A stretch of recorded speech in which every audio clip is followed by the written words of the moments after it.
Ivy, don't take another step. The man who wants to kill you is Malone himself. The air froze, and the secret was about to be revealed. The name was Ivy Malone, 26 years old, living as a courier, tending horses, and doing whatever else paid her. Life was not luxurious, often sleeping in stables or in porches, but at least she was free. Dustwill, her hometown, had been left behind for 7 years, since the barn fire that the whole town had been talking about. This morning was a little cloudy, the wind was stirring up dust. She was about to head straight for the valley to work, but a delivery boy came running up and pressed a crumpled letter into her hand. The boy only said one sentence: "They paid to deliver it to you. No name allowed." The paper opened, and inside was only one line: "Don't trust him." No symbols, no signature. The ink was still a little smudged, as if written in a hurry or with a shaky hand. The first glance didn't seem strange, but the more I read, the more uncomfortable the feeling under my skin grew. Who was he? Why was he warning me now? On the dirt road back to the stables, the wind whipped against my face, making the letter rub lightly in my pocket, as if it had its own rhythm. I tried to ignore it, but it didn't work. Everything reminded me of that afternoon 7 years ago, the gray sky, the dusty road, and the feeling that something was about to fall. When I reached the Dustwill turnoff, the horse slowed down. 2 roads ahead. The right path down the valley, as originally planned. The left path back to my old home, where I had run away. Before I could decide, the sound of galloping hooves echoed from behind. The earth kicked up, the smell of horse sweat mixed with the hot wind. A figure on a gray horse galloped up and stopped close by. His coat was dusty, his hat pulled low, but he recognized him immediately. Hale, the cowboy who had worked on several trips together, quiet but always with a calculating look in his eyes. Hale did not say hello, did not beat around the bush. It's not safe to fall left. Someone in Dustwill wants to drag Malone back in an unpleasant way.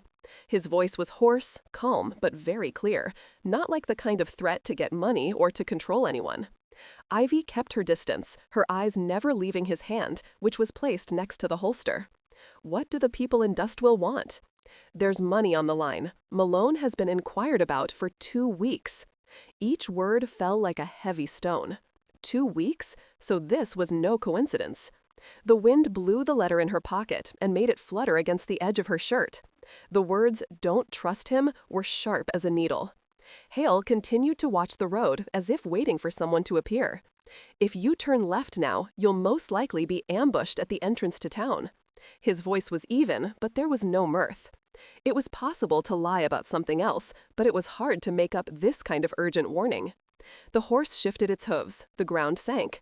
The sky turned a yellowish gray, the color of dusk about to fall and hide everything in shadow. Ivy looked back at the 2 roads. On one side was safe but boring work. On the other side was a past full of questions. Part of her chest wanted to run away from all trouble, but the other part was pulled by curiosity. Who was looking? What did they want? Why now? Hale pointed lightly with his chin in Dustwill's direction. Someone's hunting Malone, not the kind of hunting to ask questions. That sentence made the air thick. It felt like someone was standing somewhere, watching. In that moment, a realization appeared, cold and clear. It was no longer a matter of which path to take. It was a matter of being put into play before you even realized it. The wind swept along, the dust swirled, brushing past the horse's legs. And the Dustwill turn, which you had wanted to forget, now opened like a trap waiting for someone to step into. Despite the warning ringing loudly in his ears, he still pulled the reins to turn left. His shoulders tensed, but his hands refused to let go. The familiar feeling of seeing rocks and tree roots on both sides of the road prevailed over the vague fear of someone hunting. The old horse under the saddle snorted, its hooves tapping evenly on the dirt road. The leather saddle had peeled off the seat, the reins were frayed, the nailheads were rusty. Neither man nor horse were of the flashy type, just enough to use, enough to live. In his pocket was only a few coins, enough to pay for a hot meal and a cramped bed at the cheapest inn in the next town, no more. Hale walked alongside, occasionally bending down to observe the tracks on the ground. His boots were old but well cared for, the soles covered in fresh dust. This man did not talk much, but the way he looked at the road, the sky, and the dust was enough to understand a lot of experience. There have been many strange footprints going this way lately, not like civilians. The steps are steady and heavy, like someone carrying a long gun or an iron chest. Ivy bent down, also looking at the deep ruts. She didn't need to be a scout to realize that a group of people had passed by recently, not a single wanderer. On the side of the road, a few low cactus bushes were mixed with the dry grass. A broken-wheeled carriage was abandoned, its wood cracked and its paint peeling, proving that this road was no longer used as often as before. Dustwill used to be a bustling stop. Now it's probably just a temporary transit point. Hale raised her head to look at the sky. The sun is about to set. If you go to Dustwill, you should get there before dark. It's easier to be stopped at night. Ivy's chest tightened when she heard about being stopped. In her years of wandering, she had encountered a few ambushes, but this was different. Not everyone was chosen this time. The target, I heard, was called Malone. A gust of wind whipped by, dust flying. At that moment, the explosion rang out. Sharp, dry, unmistakable. A rifle. The dirt in front of the horse's hooves flew. The animal reared up, whinnying. Hands clutched the saddle, back hitting the horse's chest, fire running down its spine. Get down. Hale grabbed the reins, pulling both horse and rider closer to the edge of the road slope.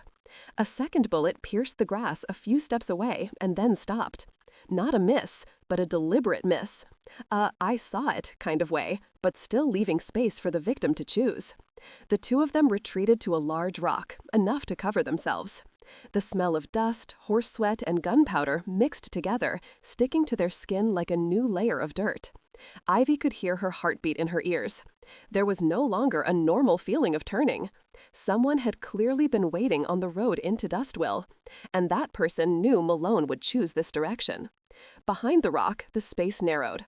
The sound of the wind faded, leaving only the heavy breathing of the two horses and the sound of small rocks rolling down the slope. Hale moved away a little, his eyes scanning the hillside. The shooter came from the side, near the oak trees. His fingers tapped lightly on the butt of the gun, like a timekeeping device. Ivy pressed her back against the rough rock, her coat rubbing painfully against her skin. Over the years, danger had often come unexpectedly, but this time it felt more carefully aimed. Not a robber, but an arrow. A figure appeared in the clearing of oak trees above the slope. A long, dark brown coat, a wide-brimmed hat, and slow but sure steps. The person did not hide or run, but stood in the open as if intentionally letting the two people under the rock see. Hale tilted his head slightly, his eyes changing color for a moment. Closer than expected. Ivy glanced over. Know him? There was no immediate answer. Only Hale's gaze looked up, both wary and tired, as if he had been preparing for this moment for a long time, but had not expected it to come so soon. A voice shouted down from the slope, not too loud, but clear. "Ivy Malone, stop hiding behind people. Come down." The sound scratched at old memories, a little hoarse, dragging the words at the end of the sentence, exactly like the voice of the friend who had laughed heartily by the stream, who had challenged her to bareback rides, who had taken the blame for her when she was little. Ivy's footsteps suddenly became heavy. The man on the slope took off his hat, revealing a sunburned face, a bearded chin, and a scar running from temple to cheekbone. The scar was not in the memory, but the eyes were. It was Caleb Vance. Caleb looked straight down, not the same smiling boy he used to be. 7 years. Think you can avoid me forever? Hale moved slightly, standing a step off to the side, like a wall. Put the gun down. No one runs down here. Caleb's gaze swept past Hale, stopping on Ivy. Not here to chase me, here to ask me straight. The wind blew, making the sides of his coats billowing, rustling. The sky turned leaden, as if it were about to rain, but not a drop fell. Ivy took another half step away from the rock. Her feet were still far enough for Hale to block her if necessary, but her eyes were no longer hiding. This afternoon, the fork in the road not only divided the road, but 2 parts of her life. The part she tried to forget, and the part being pulled by guns. The distance between Caleb and Ivy was only a few steps. They hadn't seen each other in years, but the 2 people standing opposite each other didn't need reintroductions. What filled that space was the smell of smoke in their memories, and a body in the ashes. Caleb held his gun at his waist, not pointing it directly, but not putting it away either. Who was the first to arrive the night the stables burned? The question rang out like an indictment. Without waiting for an answer, he continued. It was Malone. The people in the valley saw it clearly. Malone ran into the stable, untied the horse, and ran off. Then the smoke thickened. When the fire was out, my father lay there. As for Malone, he disappeared from Dustwill. Hale clenched his fists, his knuckles showing through his tanned skin. There were people running that night. The fire didn't just start in that spot. Who had the keys to the barn? Who signed the insurance papers for the horses a week before? Caleb turned, his eyes flashing with anger. Not Father Malone. Yes, no, but who was the ultimate beneficiary? The air reeked of old stories that refused to be dug up. For years, Dustwill had lived with the same version of the story. Malone started the fire, the